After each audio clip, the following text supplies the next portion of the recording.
Olá, bom dia a todos.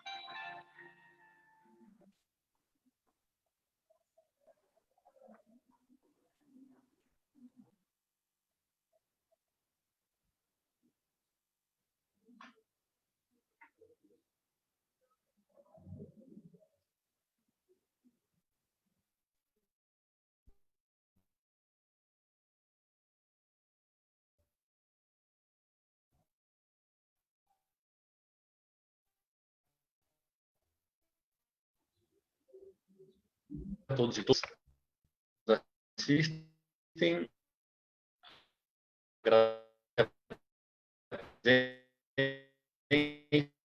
essa audiência aí, América 2020. Meu nome é Castelli, sou assessor de projeto da Repórter Nem Pensar, um programa de prevenção ao trabalho escravo contemporâneo em São Paulo, onde estamos sediados, aqui no Brasil, e no país como um todo. Temos atuação em 11 estados. A atividade de hoje, o painel é o trabalho rotineiro aqui para a cidade e estado de São Paulo, que é a violação do direito ao trabalho para os imigrantes, a migração em São Paulo. O trabalho é uma dimensão absolutamente central na vida e no projeto de vida daqueles que migram, aqueles que buscam melhores condições de vida para si e sua família. No entanto, ainda é muito comum aqui no estado de São Paulo, na capital, que pessoas nessas condições ao trabalho escravo. A atividade de hoje vai explorar um pouco dessa realidade, demonstrando quais são as condições de trabalho escravo que os migrantes acabam sendo, aos quais os migrantes acabam sendo submetidos, quais são as formas de combate a essa prática criminosa pela lei brasileira. O trabalho escravo é uma prática criminosa, é um crime, e vamos discutir um pouco sobre a prevenção e assistência às vítimas. Para isso, temos duas instituições representadas. Eu, Thiago Castelli, farei a apresentação do trabalho que a Repórter Brasil, uma ONG que atua há mais de 18 anos nessa seara, realiza na prevenção e na assistência. E minha cara colega aqui de várias atividades conjuntas, Lívia dos Santos, vai fazer a representação do Ministério da Economia. Ela é auditora fiscal e tem uma larga experiência conduzindo ações de fiscalização, de flagrante e de libertação de imigrantes do trabalho escravo. Vai poder nos falar com muita propriedade. Então, já quero, sem muitas delongas, passar a palavra a ela, que é a autoridade pública que vai a campo para diagnosticar, verificar a situação do trabalho escravo. Lívia, é um prazer e está contigo a palavra. Bom dia, pessoal. Obrigada, Tiago. Primeiramente, eu quero agradecer o convite da Repórter Brasil de participar desse evento, né, do Fórum Social das Migrações. Agradecer ao Tiago pelo convite, ele pessoalmente me fez o convite, em nome da Repórter. Dizer que é um especial prazer participar desse evento do Fórum. Eu tenho um apreço muito grande pela pauta das migrações. Além de auditora fiscal do trabalho, eu sou psicóloga e tenho tentado percorrer um caminho acadêmico aí no estudo das questões migratórias. Então, eu vou trazer um pouco da minha experiência como auditora fiscal do trabalho e o que eu explicar um pouco para as pessoas, né? Porque acredito que tem muitas pessoas que estejam assistindo aqui agora que não conheçam o trabalho da Inspeção do Trabalho em São Paulo, e falar um pouquinho também da interseção desse trabalho com o tema da imigração, né? Bom, desde 2015, que eu faço parte do Grupo de Combate ao Trabalho Escravo da Superintendência de São Paulo, e eu sou coordenadora do programa desde 2016, tá? E contar um pouquinho como que esse trabalho começou, né, a acontecer, como que ele o que que aconteceu que fez com que fosse necessário fundar um programa específico de combate ao trabalho escravo em São Paulo, né? Porque até então o trabalho escravo era muito empreendido apenas pelo Grupo Móvel, né? Que é uma iniciativa nacional de combate ao trabalho escravo, e pouco pelas regionais, né? Pelas unidades descentralizadas na época do Ministério do Trabalho. Bom, em São Paulo, a gente recebe, né, o Ministério do Trabalho recebia denúncias desde pelo menos o final da década de 80 e 90, denúncias que envolviam graves violações sofridas por imigrantes. Então, esse tipo de denúncia já acontece há pelo menos 30 anos, aí, 30, quase 40 anos, né? E aí, por volta de 2008, 2009, percebeu-se que muitas dessas violações elas estavam relacionadas a atividades produtivas de grandes empresas do setor têxtil, né, em São Paulo. Então, tinha algum link ali que a gente precisava investigar, porque muitas das denúncias envolviam pessoas que costuravam roupas para marcas conhecidas, né? Então, a partir dessas informações, iniciaram-se as fiscalizações, né? E por meio de auditorias trabalhistas, foi então possível constatar que realmente grandes empresas estavam envolvidas, grandes empresas do setor têxtil, especificamente, estavam envolvidas com essas denúncias, que envolviam violações a imigrantes, né? Mas que isso não ficava tão claro, digamos assim, aos olhos dos leigos, né? Porque assim se tratava de unidades produtivas que eram separadas do parque industrial das marcas, né? Das grandes empresas. Então, que pareciam que eram residências, mas que na verdade funcionavam também como fábricas das roupas. Então era um imóvel que aparentemente ninguém dizia olhando por fora que ali funcionava uma fábrica de roupas, mas de fato funcionava como uma unidade produtiva onde as pessoas também faziam do local suas residências, né? E costuravam dia e noite nesses locais. E hoje, né, está bem claro e consolidado que no judiciário, né, que apesar dessas unidades produtivas serem fisicamente separadas do parque industrial das empresas, estão claramente presentes os elementos do vínculo empregatício, né? E essas violações, os responsáveis por essas violações seriam essas grandes empresas, porque os elementos do vínculo estão presentes, mas também porque as marcas, digamos assim, deixaram de ter o devido cuidado em etapas de seu processo produtivo, né? Bom, faz importante assim dizer que a questão o nosso programa, muitas vezes, o Programa de Combate ao Trabalho Escravo em São Paulo, é muito vinculado à questão do setor têxtil, como se a gente só fiscalizasse o setor têxtil. Na verdade, não é isso, né? Por que que muitas vezes dá essa ideia de que a gente só fiscaliza o setor têxtil? Muitas denúncias vêm do setor têxtil, muitas violações sofridas por imigrantes realmente provêm de violações sofridas nesse setor. Porém, o que acontece de fato é que é um setor muito importante para a economia do Brasil e de São Paulo. A gente estima que há cerca de 300 mil imigrantes da América do Sul envolvidos, e é um setor formal, da atividade econômica formal, um setor formalizado. Então, o que torna, de certa forma, a fiscalização um pouco mais facilitada. Óbvio que há fraudes, né, envolvidas nessa problemática, mas é um setor formalizado. Então, assim, há também muitos imigrantes envolvidos sofrendo violações em outros setores, a construção civil, no trabalho doméstico, no trabalho informal. Há diversos imigrantes sofrendo violações, trabalho análogo escravo, tráfico de pessoas e outros setores. Porém, o têxtil aparece mais justamente porque é um setor muito importante, então há muitas pessoas envolvidas e é um setor formal. que, de certa forma, facilita o alcance do Estado, né, da fiscalização à atividade. Bom, eu vou falar um pouquinho rapidamente do que marca uma diferença do trabalho feito em São Paulo para o trabalho do Grupo Móvel Nacional. Então, o Grupo Móvel Nacional, que começou a fazer combate ao trabalho escravo no Brasil em 1995, ele tem uma atuação preponderantemente no meio rural, em áreas muito longínquas e geograficamente isoladas, né? Trabalha-se muito ali na região da floresta amazônica, né? Do estado do Pará, do Amazonas, enfim. E a maioria dos trabalhadores resgatados são trabalhadores migrantes também, porém brasileiros, né? Que migraram de outro estado brasileiro para outra região do trabalho.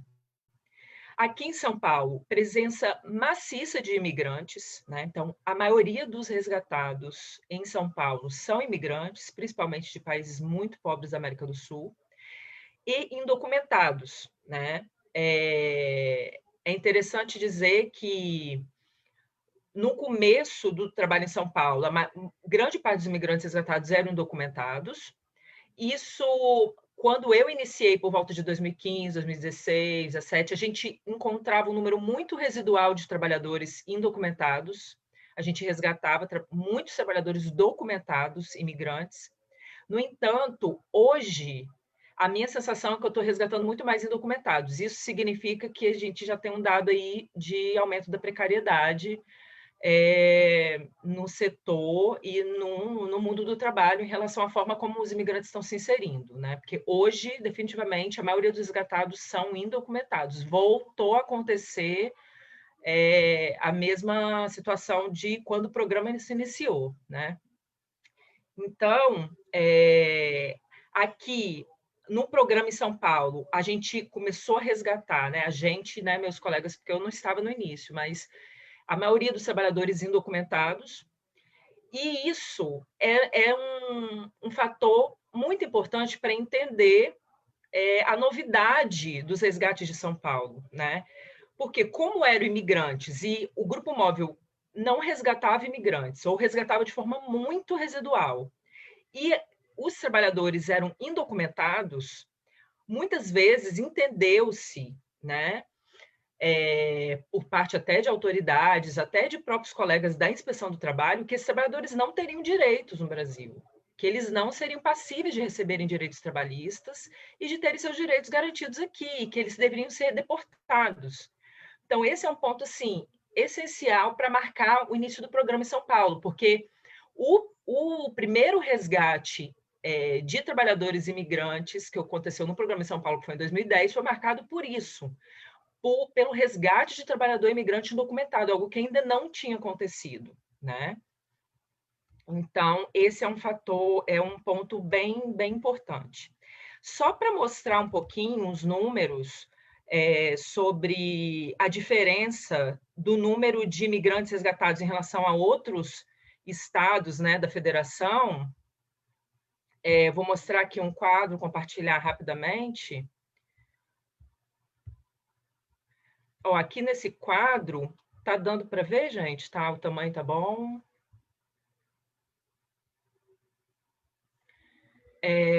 Aqui nesse quadro mostra números desde 2010 de imigrantes resgatados no Brasil inteiro, de acordo com a nacionalidade, né? Aqui em cima. Então, nós temos que São Paulo tem 400, se eu não me engano, esse quadro é até 2018.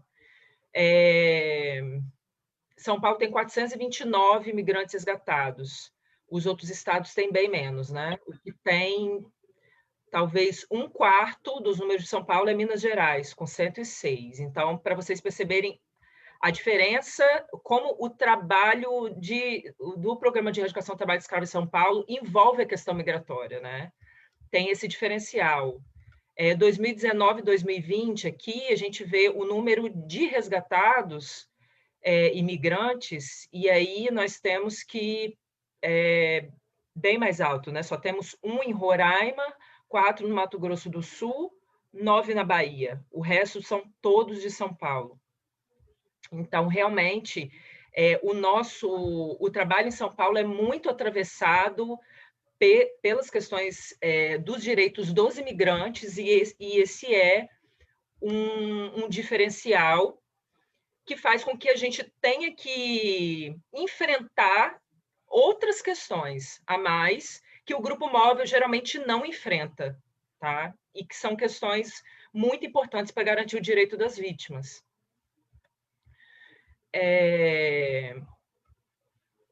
Bom, então, o trabalho em São Paulo foi construído a partir da efetivação, né, também a partir da efetivação dos direitos dos imigrantes que sofrem graves violações trabalhistas, independente da sua condição migratória, e o entendimento de que essas pessoas não podiam ser deportadas, porque isso representaria mais uma grave violência, né?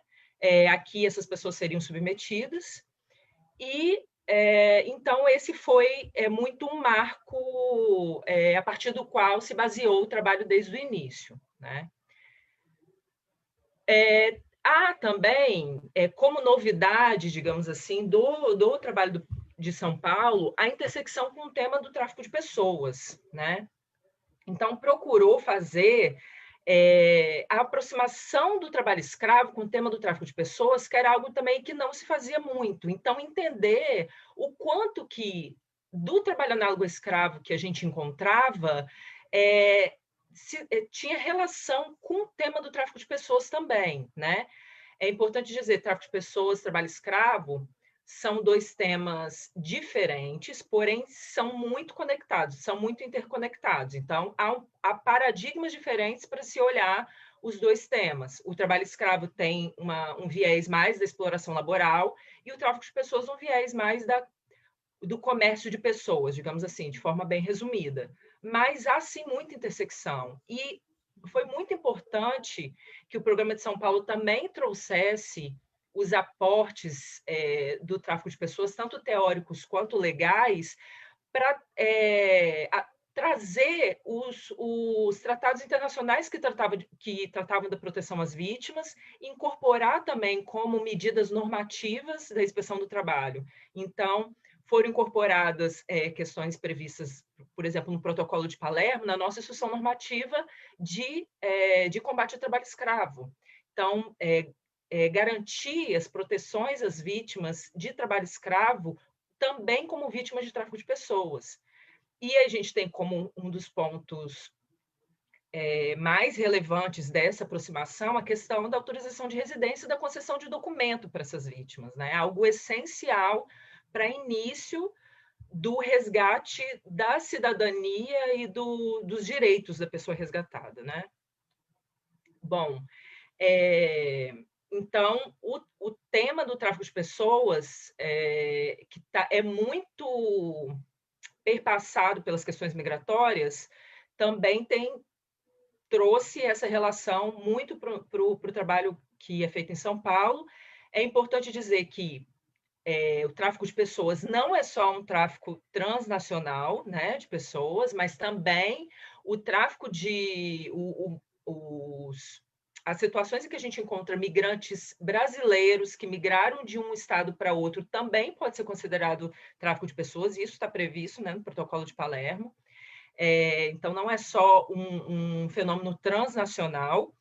E em relação ao Brasil, é importante a gente lembrar que o nosso país é continental e, por isso, muitas das migrações internas são equivalentes às migrações transnacionais, tanto em termos de distância, quanto em relação à inserção em ambientes que têm costumes e, às vezes, até culturas locais muito diferentes de onde a pessoa vem, né? Então, o trabalho escravo e o tráfico de pessoas possui uma intersecção muito grande com o tema da migração, né, como eu já disse. Uma das maiores estratégias dos violadores que promovem, né, promove o trabalho escravo e o tráfico de pessoas é o abuso da vulnerabilidade de um trabalhador que, em condição socioeconômica muito desfavorável, ele não consegue oportunidades para prover ele e sua família na sua cidade ou país de origem, e aí tem a questão do aliciamento, que acaba levando esse trabalhador em situação de vulnerabilidade para um outro local e o coloca diante de várias violações que podem levar ao trabalho escravo, né? Bom, então vou começar a falar um pouquinho sobre o Programa de São Paulo. Como que funciona na prática, né? Falei um pouquinho da história, das relações da relação com o tráfico de pessoas, com o tema da migração, e agora um pouquinho como funciona na prática. Bom, a gente recebe, né, basicamente a gente recebe muitas denúncias provenientes de vários setores do poder público, sociedade civil, do próprio trabalhador, enfim. A gente tem várias fontes de denúncia e a gente está o tempo todo debruçado sobre essas denúncias para verificar o quanto elas são o quanto elas estão fundamentadas, o quanto elas são verídicas e fazendo análise também do risco, né, envolvido para o trabalhador da situação que está sendo denunciada, mas também considerando qual o impacto que aquele trabalho vai ter para a sociedade, que vai devolver para a sociedade em termos de aprendizado do empregador, de um setor, né? Isso também é importante, também considerando que a gente tem hoje recursos escassos, né, no poder público, tanto financeiros quanto de pessoas. Então, a gente tem que estar o tempo todo fazendo essa análise para que o nosso trabalho seja sempre efetivo e traga resultados para a sociedade, né? Então, a gente considerando que aquela denúncia é passível de ser atendida, né, considerando todas essas análises prévias, a gente vai a campo para fazer a auditoria da atividade produtiva que está relacionada àquela denúncia e, além de verificar se é mesmo uma condição de trabalho análogo de escravo, de tráfico de pessoas, fazer auditoria para verificar quem é o real empregador responsável por aquela violação constatada, que muitas vezes o empregador não é quem está aparecendo naquele local como responsável por aquela atividade, mas muitas vezes por trás das fraudes está escondido uma empresa grande, com grande lastro econômico, com uma importância ou não, ou vai ser aquele empregador direto mesmo, então isso a gente tem que fazer uma auditoria para poder verificar.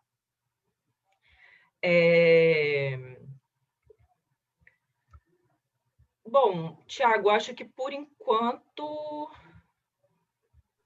seria isso que eu tinha para falar. Acho que a gente vai ter um segundo momento para falar de fato o que está acontecendo, os agravamentos em relação à pandemia. Então, basicamente agora acho que era isso.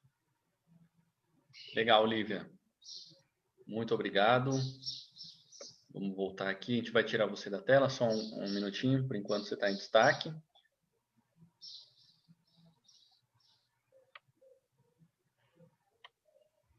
Pode colocar o seu áudio no mudo, por gentileza, Lívia. Sim. Agradeço a Lívia pela exposição. Então, é muito importante contar com a auditoria fiscal aqui de São Paulo. E a exposição que a Lívia faz, ela mostra a relação intrínseca do combate ao trabalho escravo no âmbito do Ministério da Economia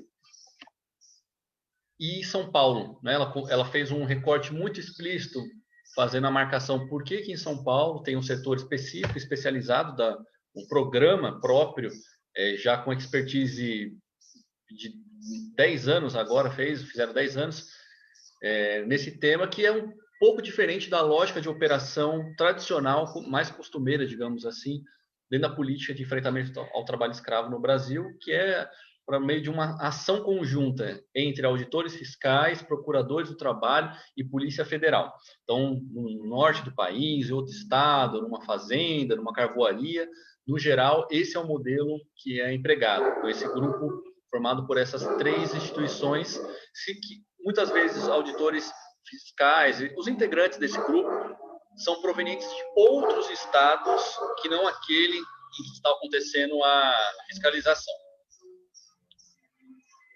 No caso de São Paulo, são os próprios auditores que lá residem e atuam cotidianamente que fazem essa verificação e muitas das vezes não contam necessariamente com a presença essas outras duas instituições no momento do flagrante. Elas entram em jogo no decorrer do processo de repressão. A Lívia comentou também um tópico que é interessante e que abre brecha para uma exposição aqui representando a Repórter Brasil. Para quem não estava no começo, meu nome é Thiago Castelli, sou assessor de projetos do programa Escravo Nem Pensar e atuo realizando formação de servidores públicos, sobretudo da educação e da assistência social, sobre essas temáticas migração, trabalho e escravo. A Lívia comentou um pouco sobre o papel, a situação de vulnerabilidade que leva os imigrantes a serem explorados aqui na capital, em São Paulo. Imigrantes que muitas vezes, e aí tem tudo a ver com a proposta aqui do fórum, que é fazer esse laço, abrir essa ponte com os países da América. Aqui no nosso caso, o trabalho escravo em São Paulo tem uma ligação, infelizmente, com a Bolívia, sobretudo Peru, Paraguai, porque são desses países que são trazidos, na maioria das vezes, de forma enganosa, os trabalhadores que aqui vêm São Paulo procurando melhor condições de vida, são atraídos por falsas promessas, promessas milagrosas de ótimo trabalho, pagamentos muito altos, promessa de acessar os benefícios que a cidade de São Paulo, uma das maiores do mundo, vai poder proporcionar a ele e a sua família, e quando chegam aqui são enclausurados, submetidos a rotinas de 10, 12, 14 horas de trabalho ininterruptos, de segunda a sábado, com restrições de sua liberdade, tendo acesso à cidade, que era uma promessa totalmente bloqueada, e com dívidas. Então, a pessoa sai da Bolívia, sai de El Alto,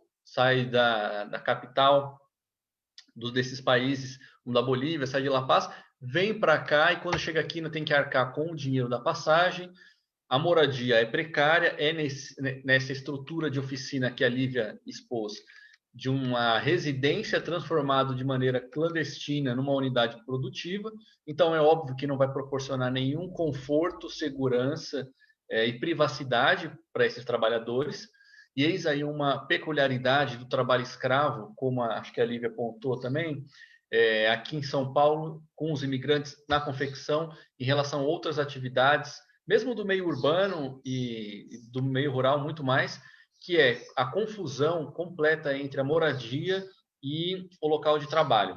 Claro que isso acontece no meio rural também. Os trabalhadores saem de um local aqui no país, no Brasil, saem de um estado, são recrutados para outro e passam a morar como temporariamente na fazenda.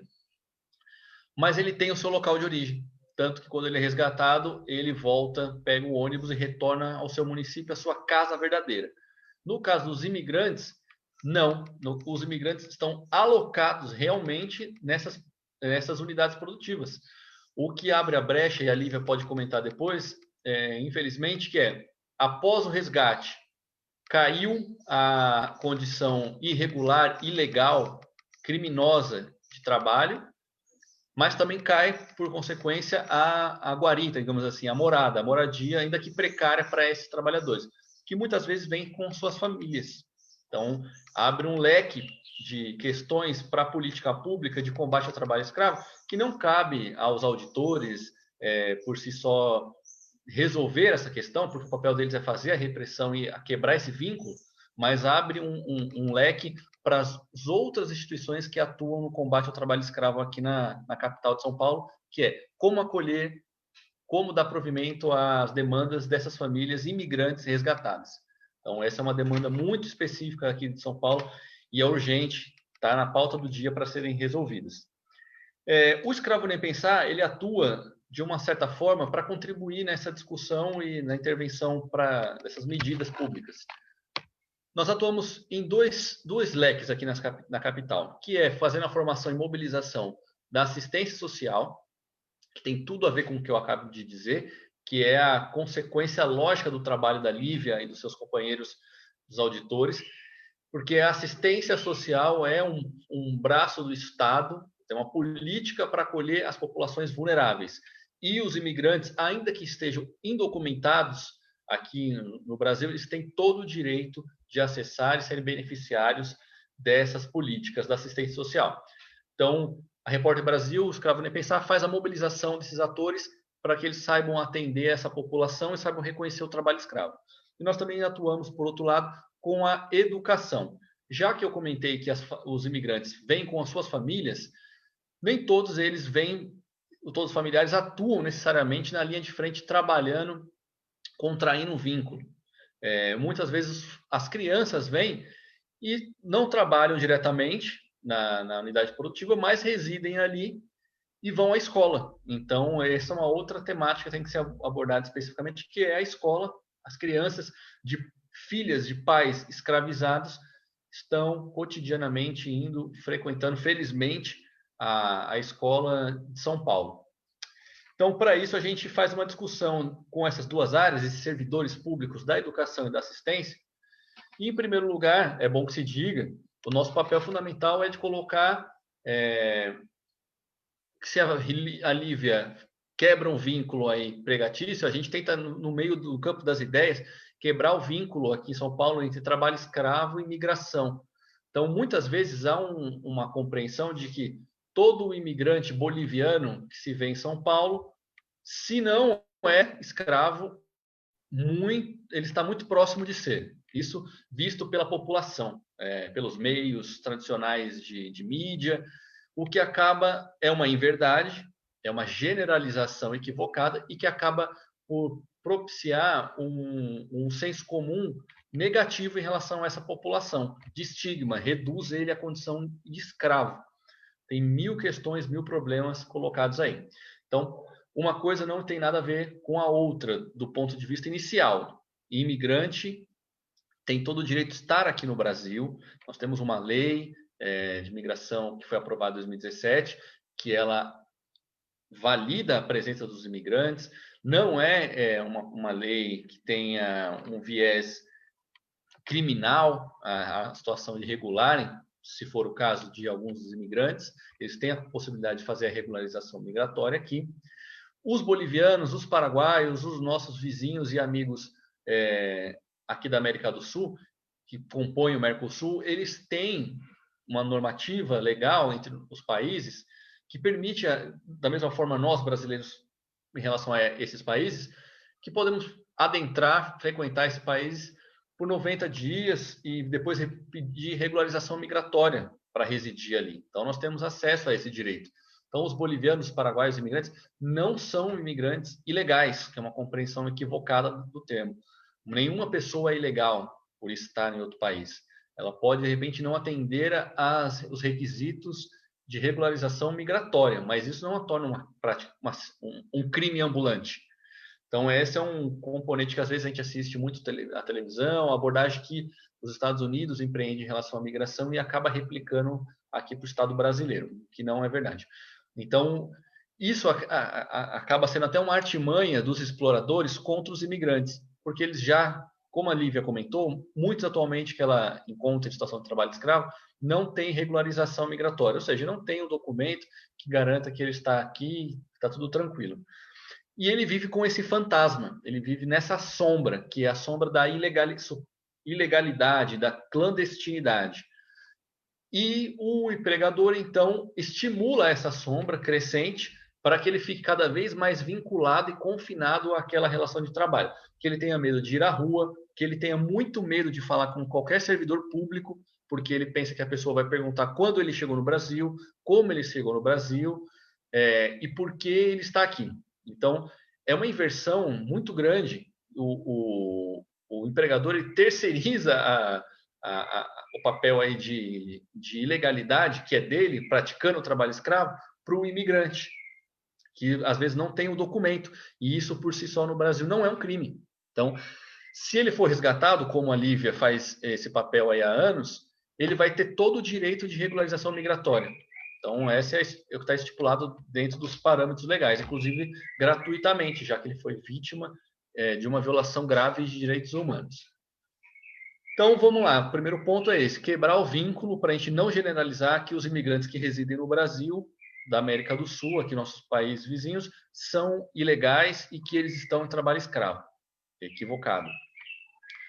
Isso para dizer que a migração é um direito humano, então eles têm todo o direito de estar aqui. O que eles não merecem e não precisam é do trabalho escravo, é da exploração. Eles têm todo o direito à educação, à assistência social e a um trabalho digno, assim como nós. Eles gozam dos direitos trabalhistas que os brasileiros também gozam, na regra, né, na lei. Tá bom? Então, esse é um ponto fundamental que a gente discute como inicial, porque mesmo no âmbito da educação e da assistência social, alguns desses equívocos conceituais, eles estão muito presentes. Pode parecer que não, mas a gente ouve os educadores ou os assistentes sociais reproduzindo, de certa forma, alguns desses juízos equivocados, e que pode parecer só uma simples ideia, um problema, uma incoerência de pensamento, mas ela tem toda uma implicação psicológica, legal, que vai redundar nos imigrantes, na maneira como ele se vê aqui, e na maneira como a gente vai tratá-los na escola, na assistência social, na rua. Então, esse é um ponto fundamental de quebrar esses estigmas, que são, inclusive, fomentados por aqueles que não acreditam que a migração é um direito humano. Então, tem pessoas que claramente fazem isso com uma má intencionalidade. Elas são contrárias a essa perspectiva de direitos humanos e fomentam esse olhar preconceituoso. O que a gente faz com a educação? Nós fazemos uma formação, então, para desmistificar e tirar os imigrantes dessa visão das sombras, tirá-los da sombra. Eles não habitam as sombras. Muitas vezes, é como eu estava dizendo, as sombras é que são colocadas a eles. Estou tomando aqui uma metáfora como licença. Então, os imigrantes, os filhos de bolivianos e peruanos frequentam as escolas públicas aqui da capital, só que lá, muitas vezes, eles acabam sendo vitimados por práticas de discriminação pelos estudantes brasileiros, crianças e adolescentes, que replicam o que os pais, ou a mídia, ou que eles vêm por aí falando sobre os imigrantes. Ah, você é filho de boliviano, você é sujo, você é filho de boliviano, seu pai é escravo, você não tem dinheiro, vocês são pobres, vocês não têm como tomar banho, vocês moram numa oficina suja. Então, tudo isso acaba sendo utilizado como uma avalanche de preconceito e que reforça nessa comunidade imigrante o não pertencimento. Ora, não posso estar aqui. Inclusive nas crianças, desde cedo. Então, a gente já ouviu muito caso de criança e adolescente relatando situação de estresse, de depressão. Eu já ouvi um estudo, entrevistei uma criança que relatou tentativa de suicídio. Então, olha só o nível dessa barbaridade que é o estigma, tá? Que é a xenofobia. Então, a gente fomenta com os educadores que as escolas realizem ações de integração, de abraçar a multiculturalidade, abraçar esses estudantes imigrantes e que eles tenham esse sentimento que eles aqui pertencem. E que as escolas também debatam a existência do trabalho escravo, para que esses estudantes, inclusive, possam ter dimensão dessa prática e levar essas informações para os seus pais, que podem estar em situação de trabalho escravo. Vejam vocês, nós já realizamos formações para educadores que procuraram, na sequência da nossa formação, a Auditoria de São Paulo, para fazer denúncia de trabalho escravo, porque diagnosticou que uma família estava em condições muito suspeitas. Então, vejam só como a escola tem um papel de não só ser esse espaço de integração, de abraçar esses estudantes, mas como um espaço de vigilância social do território, para acionar a auditoria em casos que sejam suspeitos. Os professores, muitas vezes, não têm conhecimento desse tema, por mais que ele seja latente na nossa sociedade, então a gente oferece materiais gratuitos, que eu vou passar depois as referências para os estudantes, para os professores abordarem em sala de aula, e a gente estimula que as escolas tenham um contato maior, que criem um vínculo com essas famílias, porque vejam vocês, se eu sou um imigrante que fui aliciado, me senti enganado, estou sendo subordinado a 12 horas de trabalho, não tenho salário, estou pagando para ter essa moradia precária, para tomar banho com o chuveiro desligado todo dia, eu não vou me sentir pertencente a esse local. Eu não tenho direito a estar em São Paulo. Mas a minha filha, meu filho frequenta a escola. Então, sabe quem tem esse poder grande de mobilização e de abraçar e de oferecer esse sentimento de cidadania para esses imigrantes que estão nas sombras, a escola.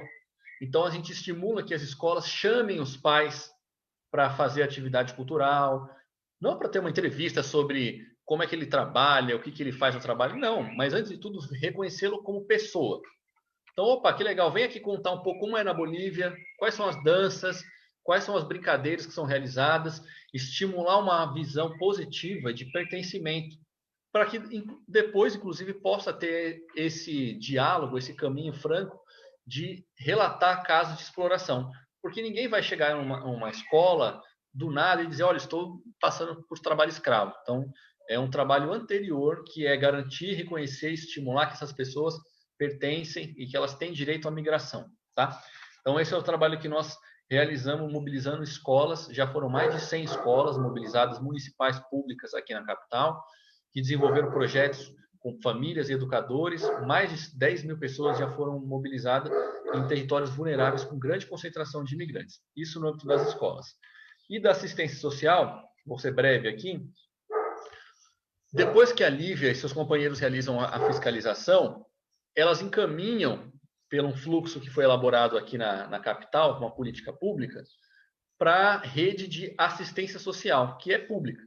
E essa rede acaba abarcando e contemplando, oferecendo para essas famílias moradia temporária, benefícios, programas de benefício e transferência de renda, contraturno escolar para suas crianças, entre outras atividades.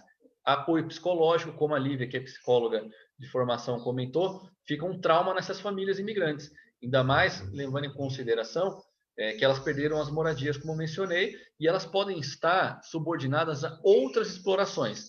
E aí eu quero chamar a atenção para a questão da questão de gênero. Então, a Lívia já presenciou muitas mulheres sendo resgatadas do trabalho escravo aqui na capital, imigrantes.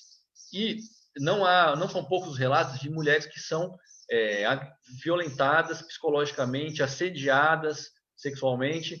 Tem uma outra gama de exploração e de crimes que são cometidos nesse inframundo, digamos, contra essas mulheres. E elas ficam com essas chagas depois. Nós acabamos de publicar um documento, está no nosso site, Escravo Nem Pensar, procure nas redes sociais, que é uma pesquisa sobre trabalho escravo e gênero, que mostra um pouco desse perfil aqui na capital com as mulheres que são resgatadas imigrantes. E nós fazemos essa formação com as assistentes sociais para que elas possam receber o encaminhamento da Lívia e dos seus colegas e saibam atender, saibam as condições porque passaram aquelas famílias e saibam dar provimento, saibam fazer um encaminhamento para essas demandas, tá? É isso que a gente realiza. Para quem quiser conhecer, tem um material nosso que está disponível, que é um caderno de resultados do programa de mobilização projeto que a gente realizou de mobilização dessas escolas e das unidades de assistência entre 2018 e 2019 aqui na capital. Ele está disponível, eu vou mostrar rapidamente aqui. Vamos lá. Então, ele está disponível aqui no nosso site, tá? Então, vocês conseguem ver aqui o caderno. A Lívia e os demais companheiros são sempre chamados para dar palestras nessas formações. Um caderno que tem informações técnicas, como a Lívia passou de casos de trabalho escravo. E depois, ao final, além dos números, é possível encontrar o que essas escolas fizeram abordando o tema do trabalho escravo. Então, aqui, ó, pais e mães bolivianos sendo convocados, chamadas escolas, produção de bonecos sobre o tema do trabalho escravo. Então, é isso, as escolas precisam falar disso para ajudar a formação de opinião pública, desmistificar essa prática. Vejam vocês que até uma escola de educação em Libras abordou o tema do trabalho escravo fazendo uma dramatização. Então, esse material está disponível na internet. E eu paro por aqui, vou passar para a Lívia, que vai comentar brevemente aí um pouco sobre os efeitos da pandemia de coronavírus e seus efeitos. Lívia, a gente tem um compromisso aí de fazer 1 hora de atividade, como a gente comentou. Eu deixo 10 minutos aí para você e eu faço a finalização com os últimos 5, tudo bem?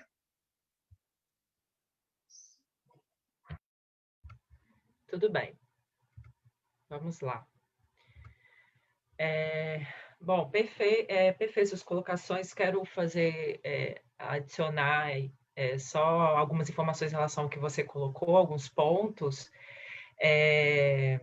Parabenizar, Tiago, o projeto Escravo Nem Pensar, que é coordenado pela Natália, você também participa, e outros colegas da Repórter Brasil. Eu acho um trabalho fenomenal, assim. Eu admiro muito o trabalho de vocês. Bom, o Tiago falou um pouquinho dessa questão dos paradigmas, né, que envolvem algumas etnias de imigrantes aqui, como, por exemplo, que os bolivianos são sujos, né, ou que as crianças têm tendência para o autismo, essas questões. E aí, o meu olhar, né, como eu sou uma auditora do trabalho, no meu trabalho diário, digamos assim, né, eu vejo assim o quanto que a própria a forma como o trabalho se organiza está relacionado a esses paradigmas, esses estereótipos, né? Esses estereótipos. Desculpa, falei paradigmas, esses estereótipos de ser sujo, das crianças terem tendência ao autismo. Então, assim, o quanto que isso é consequência da forma como esse trabalho se organiza, né? Então, a gente tem, por exemplo, os trabalhadores que estão submetidos a uma jornada de trabalho como da costura, como é que vai ter tempo de limpar direito o seu ambiente, seu quarto, né? Como é que vai ter tempo de cuidar direito do corpo, né? Por sua vez, as crianças e os pais têm dificuldade de ter tempo para ficar com essas crianças, né? Então, essas crianças muitas vezes ficam enclausuradas vão para a escola e depois ficam enclausuradas dentro de quartos pequenos, às vezes sob o cuidado de outras crianças. Então, quanto que isso dificulta o início da fala, o início da interação social, com o início da criação de vínculo com os pais mesmo. Então, assim, o quanto que vários desses estereótipos são diretamente relacionados com a forma como esse trabalho se organiza. Então, eu sempre tento chamar a atenção que esse trabalho, a forma como o trabalho se dá, e aí, assim, né, é óbvio que outros setores também têm outros problemas, mas o setor têxtil, como é algo que a gente está constantemente, a gente tem uma visão mais clara disso, né? Como que esse trabalho traz consequências amplas, assim, para os sujeitos envolvidos e para a sociedade, né? A questão de gênero, né? O trabalho, os resgates os resgates realizados em São Paulo, eles elevam consideravelmente o número de mulheres resgatadas na política pública nacional, né? Que o número de mulheres resgatadas, como já até se falou no evento de trabalho escravo e gênero da Repórter Brasil, é um número baixo, né? O número de mulheres resgatadas. Os resgates de São Paulo da costura aumentam o número de mulheres. Mas, infelizmente, isso não significa que a política pública se voltou para questões de gênero. Na minha opinião, não foi isso. Foi simplesmente porque, nesse setor, a forma como essas migrações ocorrem para a costura é em família. Geralmente, esse trabalhador migra com sua família, migra com sua mulher, com os filhos. E aí, a esposa também se insere na atividade, né?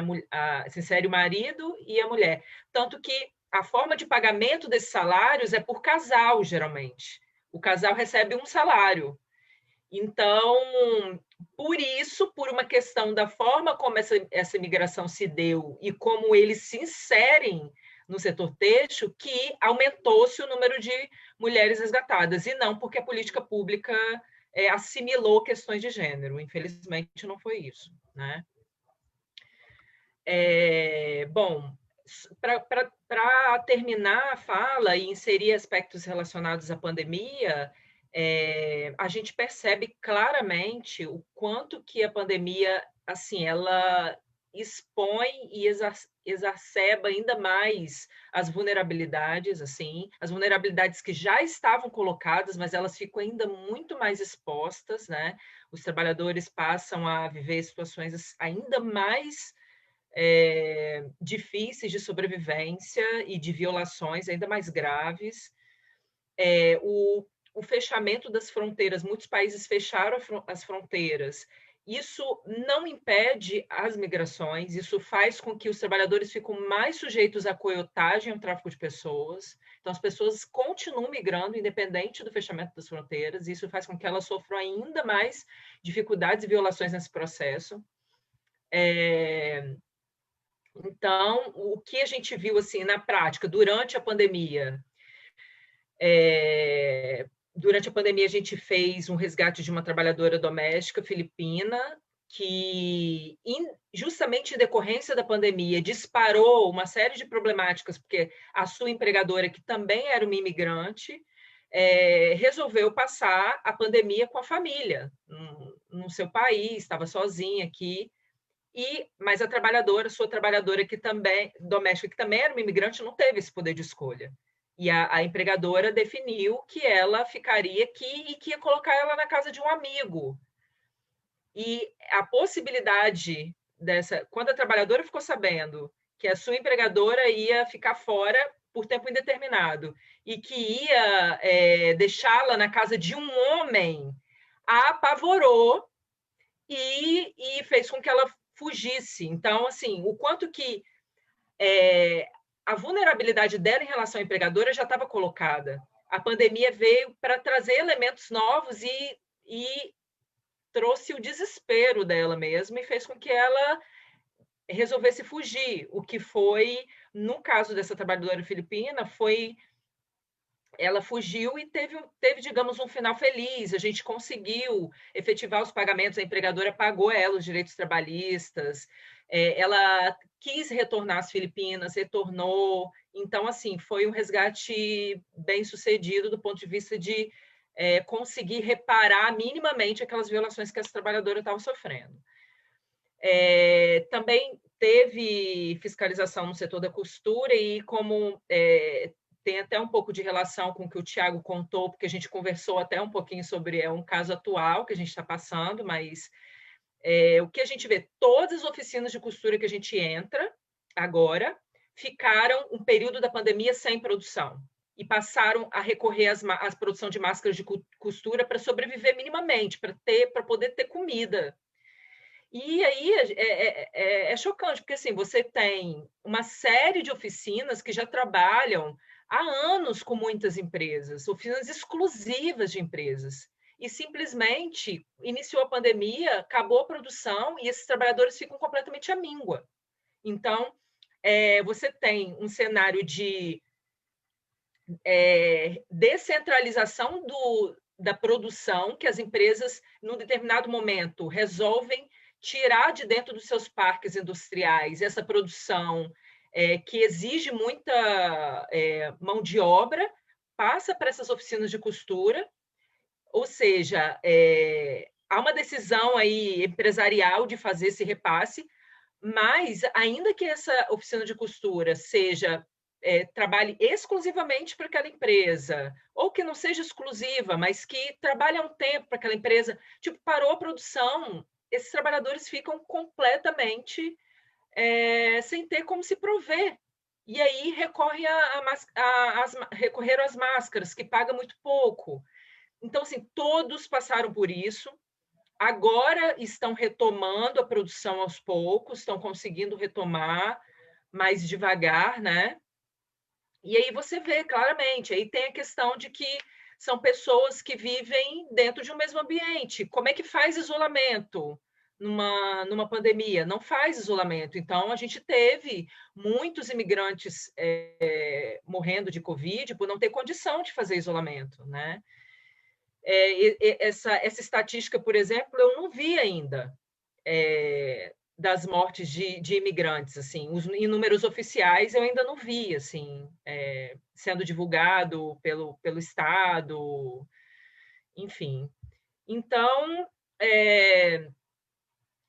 tem essa dificuldade também que o Tiago relatou. Os imigrantes que são resgatados, é necessário, é diferente do migrante nacional, é necessário trabalhar a questão da permanência, porque o tráfico de pessoas, o trabalho escravo, quando envolve o imigrante, envolve relações comunitárias que muitas vezes demora para o imigrante perceber que realmente sofreu violações e que ele é uma vítima daquela situação de trabalho e que ele tem direitos.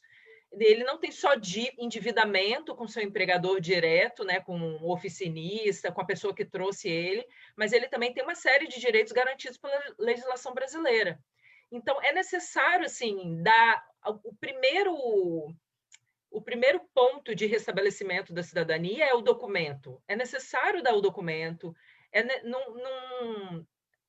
Todos os tratados internacionais que tratam do tema falam a vítima tem que tentar a permanência da vítima, óbvio que de acordo com o desejo dela.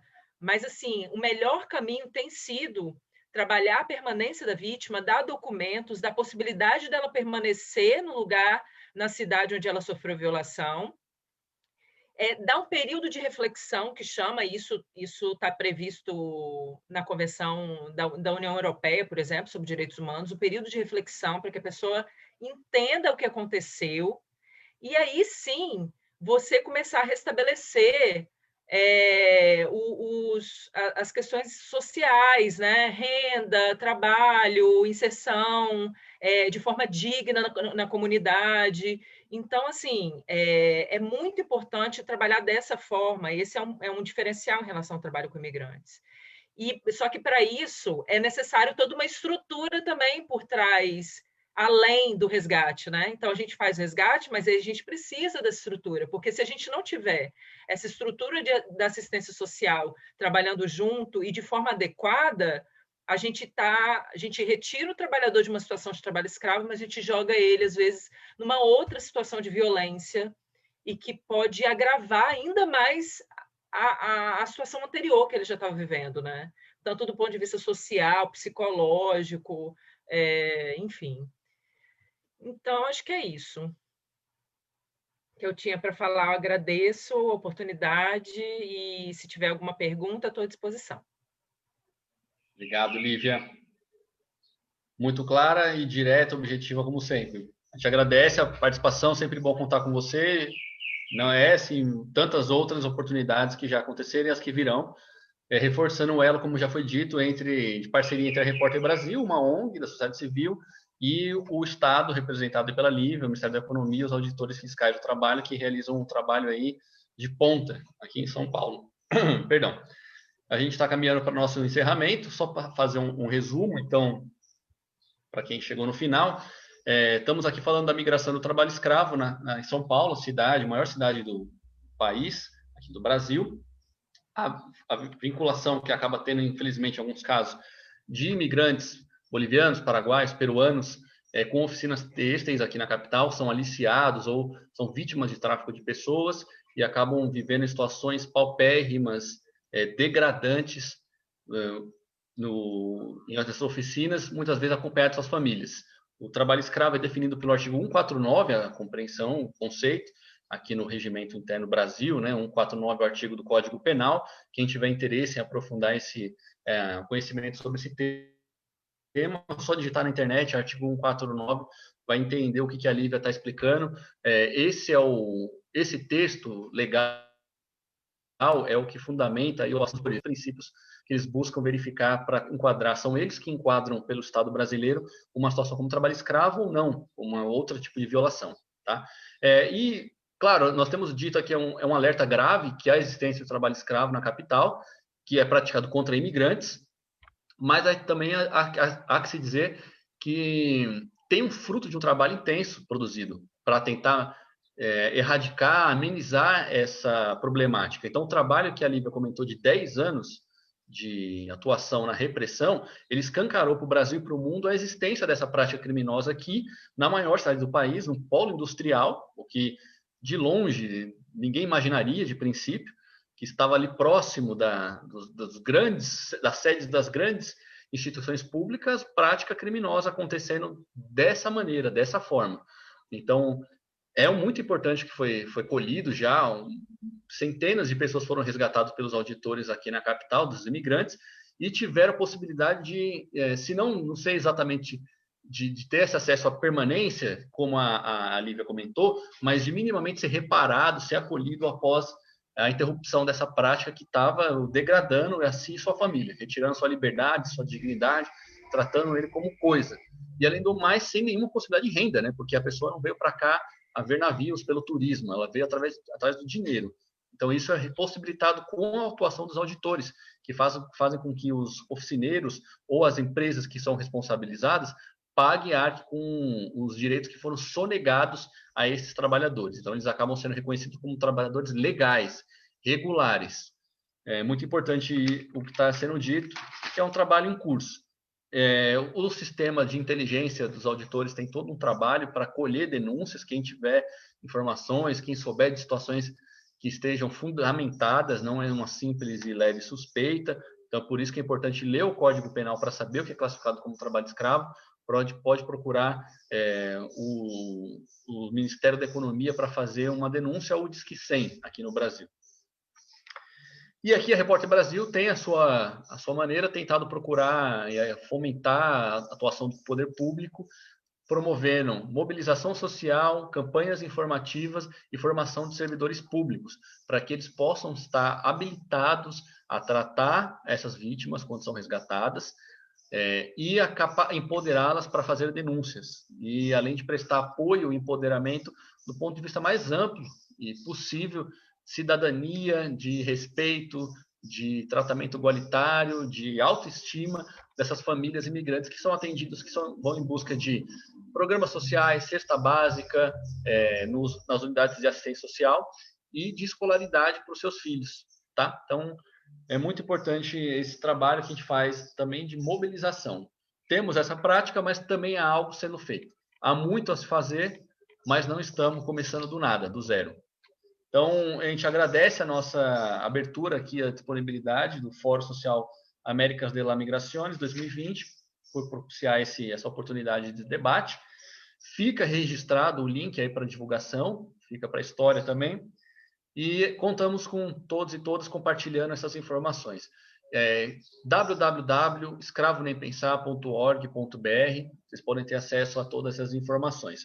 Por fim, para encerrar, para elucidar, ilustrar um pouco, já que estamos aqui falando, Lívia e eu, de campos que tudo estão próximos ao tema, mas não somos aqueles que vivenciam na pele, eu não vou deixar de socializar essa referência aqui, que é a voz dos próprios trabalhadores e trabalhadoras. Então, a Repórter Brasil produziu um vídeo que está no YouTube, chama Saindo das Sombras, o recomeço de uma família boliviana após a exploração do trabalho, que vai falar sobre os dilemas que a Lívia acabou de comentar.